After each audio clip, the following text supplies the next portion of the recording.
Opa, aqui é o Tatim. Para quem não me conhece ainda, eu sou protesista, especialista em dentística e idealizador do Resineiros. E hoje eu venho falar sobre um assunto que chega a dar arrepio em muita gente, que é oclusão. Eu quero te fazer pensar sobre 7 temas relacionados à oclusão, principalmente para que a gente consiga entender que a odontologia passou basicamente 100 anos falando sobre bactéria, e insistindo para os pacientes tomarem cuidado com elas, higienizar muito bem, passar fio dental, fazer uma série de situações, e inclusive no nosso dia a dia, nosso exame clínico da grande maioria ainda é baseado basicamente em encontrar problemas bacterianos.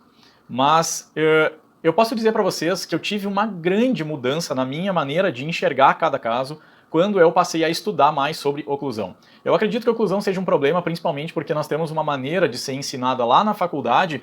Eu acredito que até num momento errado, pelo menos para mim foi, um momento em que eu não tinha a total noção do quanto isso realmente é importante no nosso dia a dia, do quanto isso influencia diretamente na qualidade e no tempo de duração dos nossos tratamentos, do quanto isso traz problemas para os pacientes e para nós, principalmente do ponto de vista de repetição e falha de trabalhos, a curto, médio e longo prazo.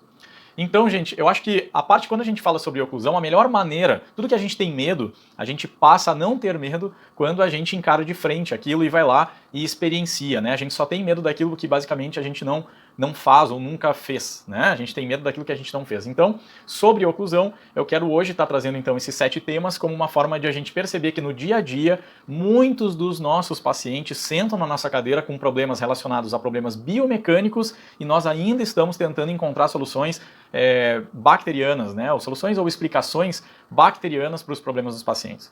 E o primeiro deles, tá? Eu fiz uma listinha aqui para não esquecer para falar para vocês, então de vez em quando eu vou trocar a minha visão. O primeiro deles é sobre retração gengival, gente. O que torna algum dente mais suscetível a ele ter problemas periodontais? Eu digo para vocês que é muito comum pacientes chegarem à minha clínica para fazer implantes ou reabilitações protéticas, vindo diagnosticados como sendo pacientes periodontais, e num exame mais detalhado a gente percebe que esse paciente ele não tem nem perfil de um paciente periodontal, nem consequências de uma doença periodontal típica. E a gente percebe que sim, esse paciente na realidade ele tem consequências periodontais de problemas biomecânicos, de problemas de distribuição de força. Tá bom? Então é importante a gente compreender que no dia a dia a maneira de enxergar um paciente na hora de avaliar ele é muito importante que você saiba avaliar a parte oclusal do paciente. E avaliar a oclusão, gente, não é bater carbono, tá? Avaliar a oclusão é necessariamente fazer todos os movimentos excursivos, fazer montagem de modelos em articulador, para a gente poder ver onde que está a relação cêntrica desse paciente, quanto ela está distante da máxima interposição habitual do paciente, que é o MH, tá bom? E quanto que é a diferença entre esses dois. Porque tudo isso são fatores que vão fazer muita diferença quando a gente tem uma questão de precisar explicar para o paciente por que esse paciente está desenvolvendo retrações gengivais, não só locais ou às vezes múltiplas, em regiões em que a gente percebe que tem pouca placa bacteriana, que não tem profundidade de sondagem, que na maioria das vezes são retrações tipo classe 1 de Miller, e esse paciente às vezes vem para ti diagnosticado como paciente periodontal. Tá certo? Então, retração gengival, gente, a gente tem que parar definitivamente de explicar para o paciente que ele está fazendo isso porque ele está escovando forte, tá? Porque isso não é justificativa. Inclusive, nem o paciente acredita muito, porque ele certamente, por bom senso, ele olha e diz assim, mas será? Será mesmo que eu estou escovando tão forte assim? Porque às vezes o paciente tem uma retração localizada em um dente e isso significaria que ele estaria escovando forte somente naquele dente. Então, isso é um fator a se pensar, tá bom? Fator número 2, gente, eu quero falar para vocês um pouco sobre cárie, principalmente cárie de classe 2. E, logicamente, que eu não estou aqui dizendo que problemas oclusais ou que problemas biomecânicos causam cárie, ok? A gente sabe que a etiologia da cárie é necessário que nós tenhamos uma microbiota específica associada a um consumo, né, de alimentos à base de carboidratos, principalmente à base de açúcar, né, e isso precisa ter uma frequência para que a gente tenha desenvolvimento de doença cárie, tá bom? Quanto maior a frequência do consumo desses alimentos, maior é a incidência dessa doença, maior a atividade dessa doença em boca. Tá bom?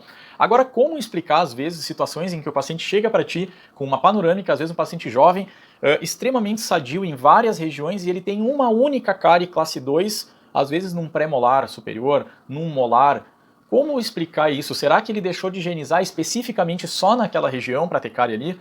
Como explicar que o resto das outras regiões ele não apresenta lesões de cárie? Lembrando, lógico, que lesão de cárie não é buraco, né, gente? Lesão de cárie já inicia numa mancha branca. Então, realizar profilaxia, para tu poder fazer uma visualização com secagem efetiva, dente a dente, para ver se a gente encontra regiões de maior acúmulo de placa, e nessa região, uma região opaca à secagem, muitas vezes pode indicar já uma lesão de cárie, só não cavitada, uma lesão de cárie em esmalte. Mas voltando lá, como explicar para esses pacientes que muitas vezes ele tem uma cárie específica só naquela região? Eu posso dizer para vocês quase com certeza que se for montado um articulador, nós vamos encontrar algum tipo de contato não incorreto, vamos dizer assim, nesse dente, seja na máxima intercuspidação, seja na posição cêntrica desse paciente, seja nos movimentos excursivos. Tá bom? Então, vamos parar para pensar um pouquinho mais sobre esses pacientes. Até porque, gente, aqui eu trago uma questão. Os grandes reabilitadores hoje, eu tenho certeza que o dia a dia deles é muito diferente da grande maioria dos dentistas, não exatamente só na experiência e na conduta clínica, mas principalmente na maneira de pensar os casos. Nós olhamos um dente destruído e eu digo assim, a grande maioria de nós dentistas, nós olhamos um dente quebrado e o que vem à cabeça é como é que eu vou reconstruir esse dente?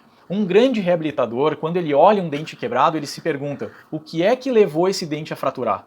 E ele vai atrás da causa, do motivo principal, para que ele possa neutralizar essa causa, reconstruir esse dente, e aí eu volto a dizer para vocês que a reconstrução pode ser feita com qualquer material, que a gente vai ter uma boa longevidade, logicamente que com materiais que nos permitam isso, estou dizendo aqui, não é fazer uma coroa de acrílico no paciente, logicamente que a gente sabe que o acrílico não é um material para se usar a longo prazo. Agora, resina composta e cerâmica, eu digo para vocês que são dois materiais excelentes para realizar restaurações e reconstruções dentárias, tá? Principalmente quando a gente respeita pré-requisitos, tá? E pré-requisitos eu falo tanto pré-requisitos de higiene como pré-requisitos biomecânicos, tá bom? Então, vamos começar a pensar um pouco mais como os grandes reabilitadores, tentar encontrar a causa do problema para daí resolver a consequência.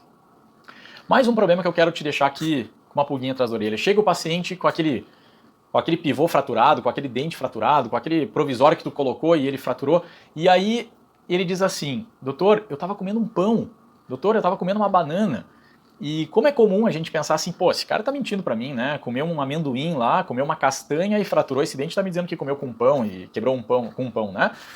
Mas eu vou dizer pra você, gente, que eu fui um dentista que eu fiquei muito inquieto durante muitos anos vendo os meus trabalhos falharem na boca dos pacientes. Eu digo para vocês que isso chega a me dar até um problema psicológico, tá? Eu realmente tento o máximo possível fugir dessas questões.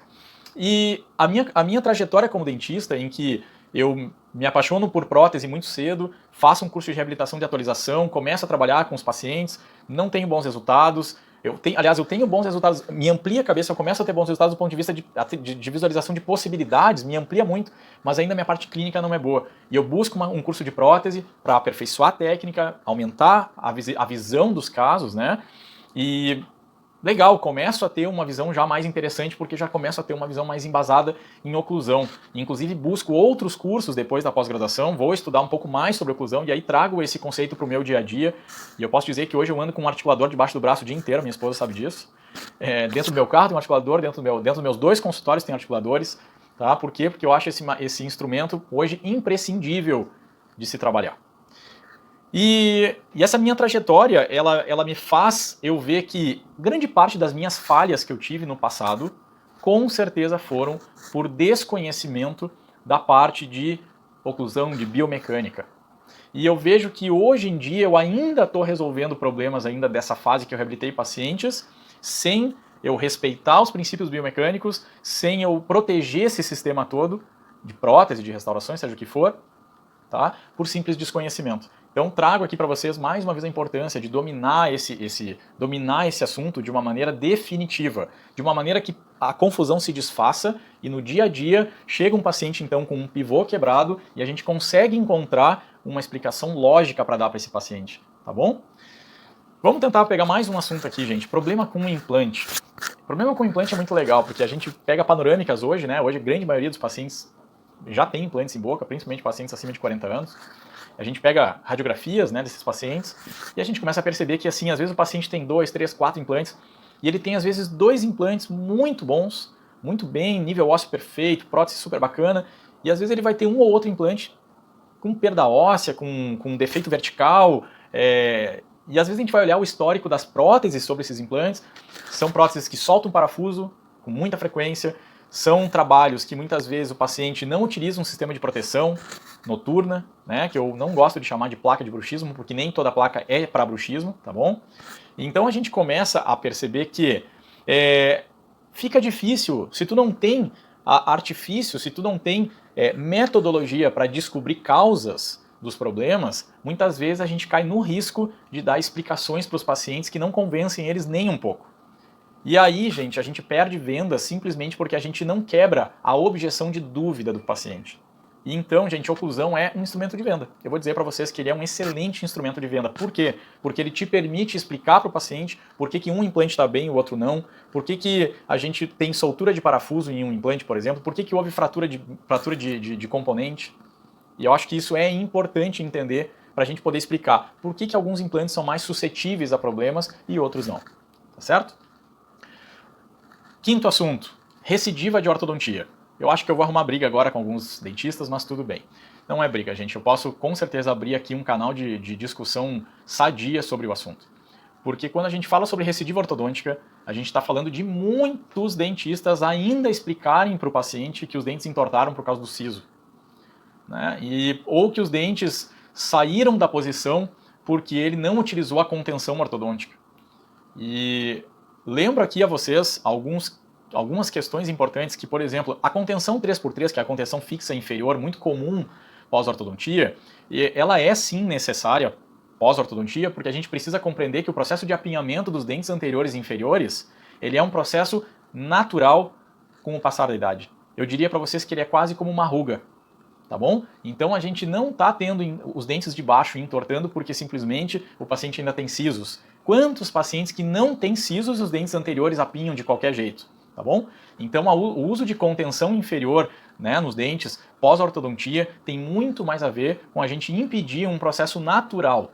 Agora, parte superior, gente, quantos pacientes que a gente dá aquele aparelhinho móvel para ele utilizar pós-ortodontia, ele usa ali 1 mês, 2 meses, para de usar, e alguns pacientes conseguem simplesmente não ter nenhum problema de recidiva na parte superior, já outros pacientes vira uma bagunça, dente fica girovertido novamente, incisivo vem para frente, né? Ele vestibulariza, molar vestibulariza ou gira novamente, quer dizer, e aí a gente fala que o dente tem memória, né? Fala para o paciente que o dente tem memória, né? Que a parte óssea, que o ligamento periodontal tem memória. E eu digo para vocês que isso de repente pode até ser em parte verdade, mas nada faz sentido se alguma força não levar esses dentes a fazerem esse movimento. Assim como a ortodontia utilizou força para colocar o dente no lugar, outras forças vão fazer esse dente sair do lugar se a gente não souber neutralizar essas forças. Então, ortodontistas, eu insisto com vocês, é necessário que vocês aprendam a montar articulador dos pacientes, principalmente antes de remover o aparelho. No Resineiros eu vou explicar uma técnica de montar, de como moldar um paciente com um aparelho, para a gente conseguir ter modelos fiéis para conseguir fazer uma montagem de articulador antes de remover o aparelho ortodôntico, para a gente poder ver se tem algum dente que ainda precisa dar algum torque, alguma coisa assim, para quê? Para a gente levar esse paciente cada vez mais próximo para a relação cêntrica, que é uma relação, aliás, não só para a relação cêntrica, para uma relação de contatos o mais centralizado possível, tá? No sulco, né? Que a cúspide de trabalho feche o mais próximo possível do centro dos dentes e que os dentes anteriores tenham contatos leves que não permitam eles saírem de posição, né, depois que a gente removeu o aparelho. Então é importante que a gente consiga compreender que tanto ortodontistas como pessoas que trabalham associados a ortodontistas, é importante que a gente comece a colocar no nosso dia a dia o articulador como nosso amigo, tá bom? Lá dentro do Resineiros tem uma aula que eu falo que é praticamente uma oficina de articulador, tá bom? A gente vai aprender todos os detalhes passo a passo, desde a moldagem ao vazamento do modelo, a como fazer. Quando que a gente monta um arco facial? A gente monta arco facial em todos os casos? Será que precisa montar em todos os casos? Será que sim? Será que não? Como que a gente monta o articulador com arco facial, sem arco facial? Como é que a gente registra a mordida para levar para o articulador? Como é que a gente leva o paciente para a relação cêntrica? Então, gente, tudo isso são detalhes importantes. Ah, e mais um detalhe. Tá, beleza, montei o articulador. Como é que a gente interpreta o articulador? Porque muita gente, ok, montei o articulador, maravilha. Tá, e agora? Faço o que com isso? Então lá eu ensino uma técnica que é a técnica RMA, para a gente produzir planos de tratamento baseados no que a gente encontrou no articulador, tá certo? E como transferir isso para a boca do paciente, tá bom? Sexto e penúltimo assunto, gente. Não sei se vocês já tiveram esse caso, eu tive vários casos, tá? De pacientes que sentam na cadeira com muita dor de dente e você analisa o caso e simplesmente bate radiografia, não tem lesão, olha na volta, a gente só percebe uma gengiva avermelhada e tal, muitas vezes, mas o dente completamente são, sem nenhuma restauração e com uma pulpite irreversível. Quantos casos eu recebi hoje, assim até hoje no meu consultório, desses casos, e se eu não tivesse os artifícios da oclusão para explicar para esse paciente o que está acontecendo, provavelmente eu poderia fazer uma trepanação de um dente de maneira errônea muitas vezes, ou eu poderia estar dando uma explicação para esse paciente de um problema que não é verdade, explicando para ele que ele está tendo essa dor porque daqui a pouco ele está tendo um problema periodontal localizado, que ele está tendo um anel, enfim, que ele teve um trauma, que ele bateu esse dente na infância, quando era mais novo, e agora apareceu o problema. Então essas coisas, gente, a gente precisa cada vez mais estudar e perceber que tem coisas do nosso dia a dia que não fazem sentido, nem para o dentista e muito menos para o paciente. E quando não faz sentido para o paciente, ele troca de dentista. Até que alguém fale para ele algo que faça ele acreditar que realmente existe uma lógica por trás daquilo ali, e é assim que ele escolhe o dentista dele muitas vezes, saindo do quesito preço, tá bom? Último assunto, gente, dor e DTM, tá bom? Não sei se vocês recebem no dia a dia de vocês pacientes que tenham dor e DTM, tá? Dor orofacial e DTM, tá? Mas eu quero de antemão já falar para vocês algumas coisas importantes. Primeiro, gente, tudo que você fizer em dentes não resolve problemas de dor orofacial e de DTM. Pode ajudar, mas não resolve. Então é importante que a gente já desde agora faça uma discriminação de que oclusão, DTM e dor orofacial são coisas diferentes. Você precisa estudar o tema dor orofacial especificamente, você precisa estudar DTM especificamente e precisa estudar oclusão especificamente. Esses três assuntos, eles não estão unidos num assunto só. Eles são três assuntos diferentes. Então, chega um paciente para ti dizendo que tem estalo com dor, que o ouvido está zunindo, que quando ele abre a boca ele sente dor, ou chega um paciente que tem limitação de abertura de boca. O que fazer nesses casos? Que tipo de procedimento a gente faz? Faz uma placa de bruxismo? Será? Experimenta fazer com um paciente que diz para ti que tem que tá com uma dor orofacial, uma dor localizada do tipo queimação, e você faz só uma placa para ele dizendo que vai solucionar o problema dele. Eu posso te dar certeza que tu vai arranjar problema com esse paciente. Então é importante compreender que essas três entidades, oclusão, DTM e dor orofacial, são coisas diferentes. E a gente precisa dominar cada uma delas para a gente poder fazer diagnóstico diferencial e poder oferecer para os nossos pacientes um tratamento que vai ter efetividade. Você não tem ideia do que é um paciente com DTM ou dor orofacial, em que você toma a iniciativa, tira essa dor dele, esse paciente ele vai ser eternamente grato aos teus trabalhos. Ele vai te indicar para muita gente. Eu vou te dizer, paciente que recebe lentes de contato, lindas e maravilhosas, até pode te indicar. Agora, um paciente que você tira a dor dele, esse paciente vai te indicar para muita gente. Muita gente. Você vai virar referência dele provavelmente. Tá bom? Então, gente, esses eram 7 assuntos que eu queria falar com vocês hoje sobre oclusão. Eu quero desmistificar esse assunto dentro do Resineiros com vocês. Existe lá um aulão em que eu dei o nome